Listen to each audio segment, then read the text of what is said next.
Buenos días, somos estudiantes de la licenciatura en Fisioterapia de Campus León, División Ciencias de la Salud, y vamos a presentar nuestro proyecto.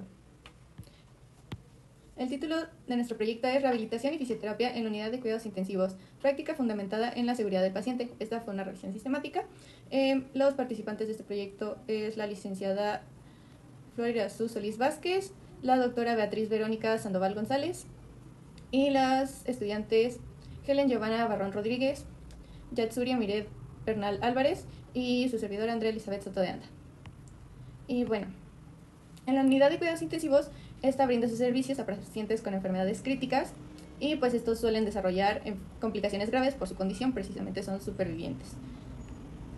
Autores mencionan que 1 de cada 10 pacientes sufre daños por eventos adversos y casi el 50% puede prevenirse. Entonces, los esfuerzos al reducirlos durante la atención médica puede conducir a ahorros financieros y, sobre todo, mejores resultados en los pacientes. Esta investigación permitirá guiar y fundamentar la toma de decisiones en la intervención de medicina de rehabilitación y fisioterapia en la unidad de cuidados intensivos, fundamentado por la evaluación inicial del paciente, evitando malas praxis y disminuyendo los riesgos y complicaciones durante la intervención, durante la movilización del paciente. Y bueno, con respecto a la metodología, pues se hizo un estudio de 257 artículos, de los cuales mediante las bases de datos que fueron Pedro, PubMed, Elsevier, Cochrane, Cielo y entre otras, de Pedro fueron 6 artículos, de PubMed 184, de Elsevier 31, de Cochrane 5 y de Cielo 1, y entre otras pues 30. De los cuales los artículos removidos previa a la lectura, pues por duplicación se eliminaron 40, eliminados por tipo de estudio 144 y eliminados por otras causas 5. Asimismo, los artículos revisados para elegibilidad fueron 51, artículos excluidos, ya sea porque no cumplieron con el criterio de tiempo que fue de 10 años a la fecha, fueron 10, sin información de criterios 2, y con una puntuación de Pedro menor a 5, pues fueron 6. Asimismo, pues cada artículo se buscaba los criterios de inclusión y de exclusión. Con respecto a los criterios de inclusión de cada artículo, era que la población fuera adulta y que se encontraban dentro de la UCI con mínimo 24 horas de estancia, sin restricciones de idioma, publicados 10 años a la fecha, y que los artículos hayan sido ensayos clínicos aleatorizados. De igual manera que fuera con una escala mayor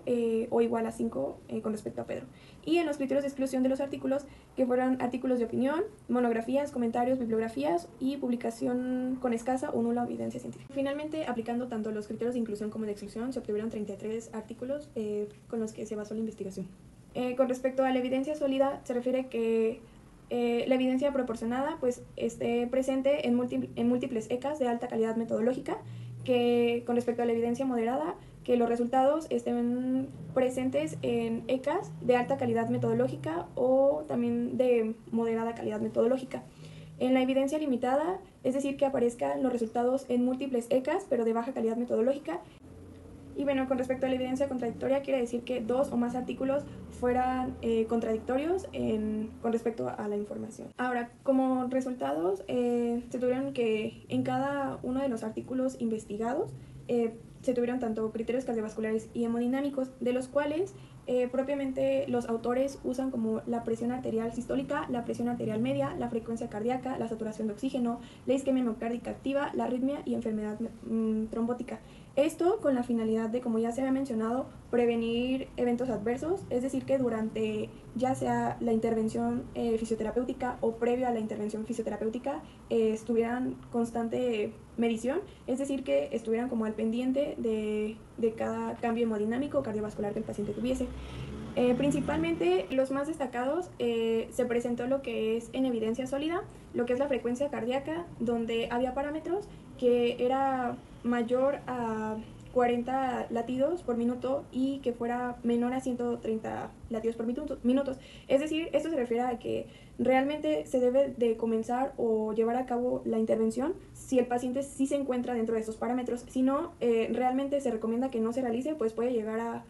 provocar alguna descompensación propiamente. En la presión arterial media se recomienda que sea mayor a 60 milímetros de mercurio o menor a 125 milímetros de mercurio. Esto lo citaron varios autores, como se puede apreciar, pues igual con la finalidad de no provocarle una descompensación al paciente. En cuanto a los criterios respiratorios, encontramos que en los artículos revisados los principales que se tomaron en cuenta fueron la frecuencia respiratoria, vía aérea no segura, la sincronía marcada con el respirador, la presión positiva al final de la expiración, la FiO2, signos de dificultad respiratoria, es decir, disnea, la presión inspiratoria de oxígeno, el dolor torácico de nueva aparición y la oxigenación por membrana extracorpórea. En el que, de estos de los que les mencioné, en el que mayor coincidencia encontramos en los artículos revisados es en la frecuencia respiratoria, en la que los valores que más coincidían era que esta se tenía que encontrar en valores mayor a 5 respiraciones por minuto o menor a 40 respiraciones por minuto, o bien simplemente menor a 35 respiraciones por minuto. Y en cuanto a esto también, otro de los valores más encontrados en la bibliografía fue el valor de la FiO2, que se tenía que encontrar menor a 0.6. Y bueno, en cuanto a los criterios neurológicos, encontramos la presión intracraneal elevada, la angustia del paciente o que el paciente se encuentre combativo, la agitación y o signos de dolor en el paciente, o bien que éste se encontrara somnoliento, que no cooperara o que no pudiera seguir órdenes. De estos, los parámetros que encontramos con mayor coincidencia en los artículos sería la presión intracraneal elevada, la cual se recomendaba que no debería de subir por encima de los 20 centímetros de agua, y también la agitación y o signos de dolor en el paciente. Y pues por último, en los criterios farmacológicos, encontramos que si el paciente fue suministrado con noradrenalina, esta no debería, o bueno, algún otro vasopresor comparable, no debería de sobrepasar los 20 microgramos de noradrenalina. Otro criterio tomado en cuenta y que aparecía con mucha frecuencia es la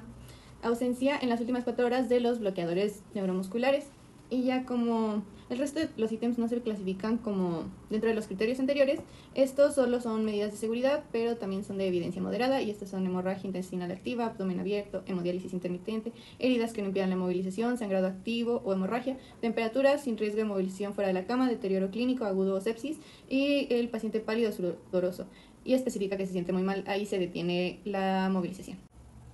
Y bueno, otra medición con más frecuencia de aparición fue la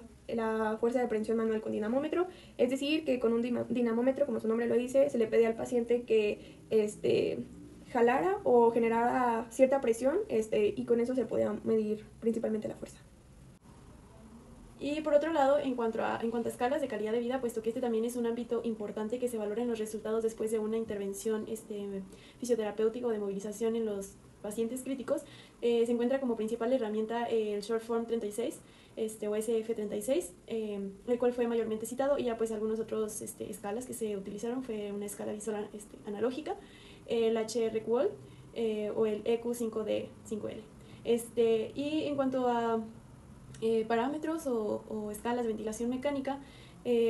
bueno, principalmente parámetros,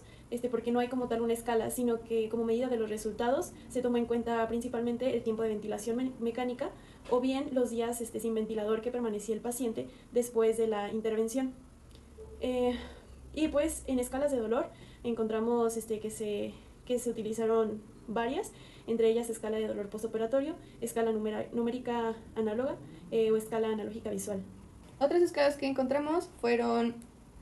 como en criterios hospitalarios, fue la duración en la estancia en la unidad de cuidados intensivos, la duración en el hospital y los reingresos a la UCI. También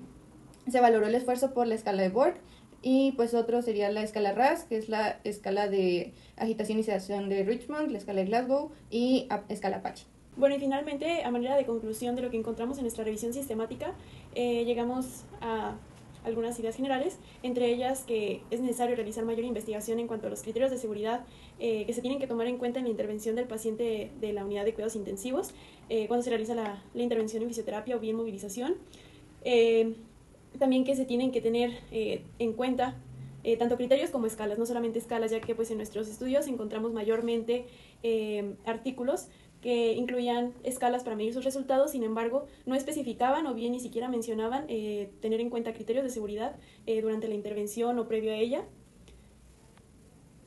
Otra de las conclusiones que tuvimos es que el personal de salud debe estar actualizándose constantemente para evitar eventos adversos y pues mejorar la seguridad del paciente. También es importante que,